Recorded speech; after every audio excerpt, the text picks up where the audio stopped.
जादुई आईफोन की बारिश। बहुत समय पहले की बात है। एक गांव में सिमरन नाम की एक औरत रहती थी। कुछ दिन पहले ही सिमरन के पति का देहांत हो गया था। उसकी दो बेटियां थी, काजल और प्रीति। सिमरन के पति के मर जाने के बाद दोनों बेटी का ध्यान सिमरन को ही रखना पड़ता था। वो दोनों बेटी को लेकर बहुत ही चिंतित रहती थी कि वो दोनों बेटी को अकेले ही कैसे पालेगी। कुछ दिन बाद सिमरन सोचती है, अगर वो खाली ऐसे ही बैठी रही तो उनका जिंदगी कैसे चलेगा।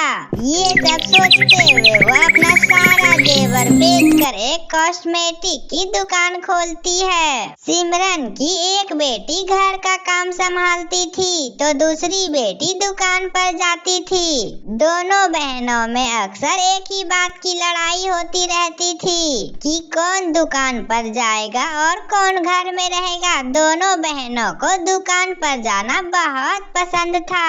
माँ, प्रीति पिछले 2 दिनों से लगातार आपके साथ काम पर जा चुकी है। आज मुझे ले चलिए ना माँ दुकान पर। नहीं माँ, आप इसे दुकान पर मत ले जाओ। ये काजल सामान कम बेचती है और ये लड़कों से ज्यादा बात करती है, इसलिए ये आपके साथ जाना चाहती है। ओहो, अपना कितना दूध का धुली है। अभी मैं राहुल के बारे में बताऊं क्या माँ को कि राहुल रोज रोज दुकान पे सामान लेने के बहाने तुझसे मिलने आता है। ओहो, अब तुम दोनों लड़ना बंद करो और तुम दोनों एक एक दिन मेरे साथ दुकान पर चल लेना।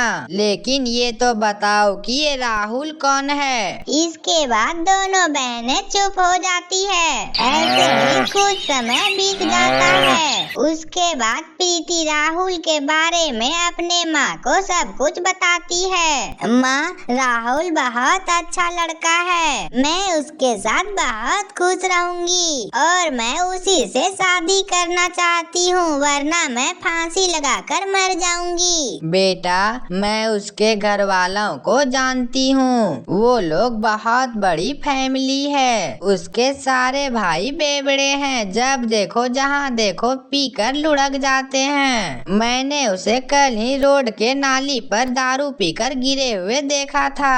माँ, मुझे कुछ नहीं पता। मुझे राहुल से शादी करनी है, करनी है, करनी है। बस बात खत्म। मैं आपकी एक नहीं सुनूंगी। प्रीति अपने जिद के आगे एक नहीं सुनती है और जिद करके राहुल से शादी कर ही लेती है। सिमरन ने अपनी बेटी प्रीति की शादी में सब कुछ सामाने दी। शादी के बाद प्रीति अपने मायके में ही रहती थी। धीरे धीरे राहुल भी वहीं पर रहने लगा। काजल की भी शादी कर देगी। उसके बाद तुम्हारे और काजल के बीच दुकान एवं घरों का बंटवारा होगा। ऐसी नौबत आए इससे पहले ही तुम अपनी बहन एवं माँ को घर से निकाल दो।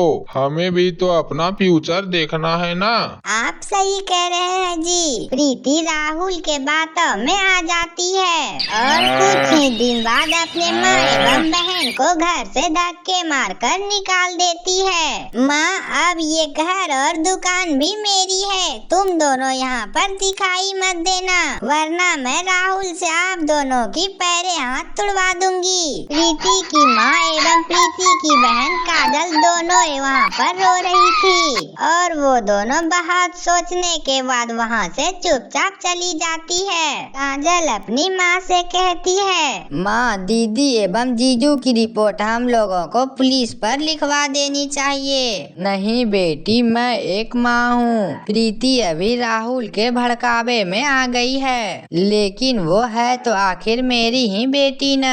एक माँ अपनी औलाद को कैसे दुख दे सकती है। आखिर मैं उसकी माँ हूँ न बेटी। दोनों माँ बेटी दुखी होकर जंगल चले जाते हैं और घने जंगल में दोनों दुखी मन बहन से बैठ जाती है। माँ अब हम क्या करेंगे और कहाँ जाएंगे? यहाँ तो बैठे बैठे थोड़ी देर में रात हो जाएगी। कहीं हम दोनों यहाँ पर जंगली जानवर का शिकार न बन जाएं। दोनों माँ बेटी वहाँ पर दुखी होकर बैठी रहती है। तभी काजल अपनी माँ से कहती है, माँ हम लोगों के पास रहने को तो घर नहीं है। काश ऐसा होता कि यहाँ पर कोई घर प्रकट होता तो मजा ही आ जाता। काजल के इतना कहते ही वहाँ पर एक घर प्रकट हो जाता है। माँ देखो आपके पीछे घर। तुम सही कह रहे हो काजल, मुझे तो ये जादू लग रहा है। दोनों माँ बेटी वहाँ पर रात बिताती है। अगले दिन काजल देखती है कि उसकी माँ वहाँ पर उदास बैठी है। वो अपनी माँ के पास जाकर माँ से कहती है, माँ क्या हुआ, आप उदास क्यों हो? बेटा सिर्फ घर से नहीं होता है, जिंदगी चलाने के लिए तो पैसे एवं रोजगार भी तो होने चाहिए ना। हम दोनों को मिलकर कोई काम करना होगा, तभी तो हम लोगों की जिंदगी चल पाएगी, वरना ऐसे तो हम लोग भूखे भूखे मर जाएंगे। माँ कल मैंने कहा था कि एक घर प्रकट हो जाए तो घर प्रकट हो गई थी। अगर उसी तरह आज भी मैं कुछ मांगू तो चलो देखते हैं। हे भगवान काश यहाँ आईफोन की बारिश होने लगती तो। काजल के इतना बोलते ही वहाँ पर आईफोन की बारिश होने लगती है और काजल आईफोन को उठाकर हाथों में देखती है तो वह सचमुच आईफोन था और वो इतना सारा आईफोन देखकर बहुत खुश होती है और वो अपनी माँ से कहती है, माँ देखो इतने सारे आईफोन, हम लोग तो इसको बेचकर बहुत अमीर हो जाएंगे। ये तो बहुत महंगे बिकते हैं, हम लोग इसे सस्ते में बेचकर बहुत सारा पैसा कमा लेंगे। बेटा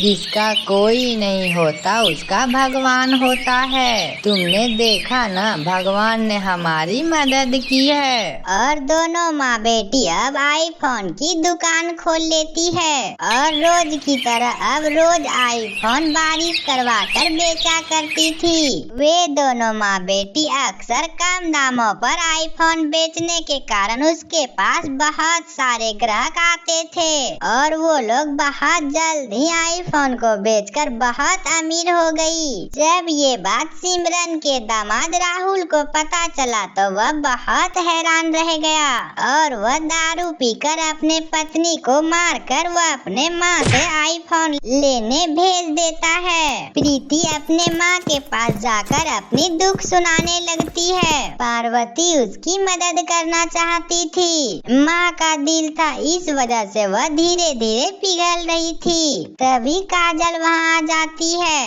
और अपनी बहन से कहती है, दीदी तुम्हारे लिए तो तुम्हारे पति ही सब कुछ हैं। जिस माँ ने तुझे जन्म दिया उसे भी तुम भूल गई और इन्होंने कितने मेहनत से तुम्हें पाल पोस कर बड़ा किया, उसके लिए तो तुम्हारे मन में थोड़ी भी फीलिंग नहीं है। अगर तुम्हारी ऐसी औलाद हो तो माँ को बच्चे जन्म देने से अच्छा ऐसे ही है। काजल की ऐसी बातें सुनकर प्रीति रोने लगती है। उसे अपने गलतियों का एहसास हो जाता है। प्रीति अब अपने माँ एवं बहन से माफी मांगती है और वो तीनों मिलकर अपने पति को मारकर घर से भगा देती है। उसके बाद तीनों साथ में मिलकर रहने लगते हैं और तीनों अब खुशी खुशी एक ही घर में रहती थी। तो मेरे प्यारे दोस्तों कैसी लगी हमारी कहानी? अगर अच्छी लगी हो तो वीडियो को लाइक करके चैनल को सब्सक्राइब करना न भूलें। और कैसी लगी आपको ये आईफोन वाली कहानी मुझे कमेंट में जरूर बताएं। और मिलते हैं अगले नए वीडियो के साथ। तब तक के लिए बाय बाय।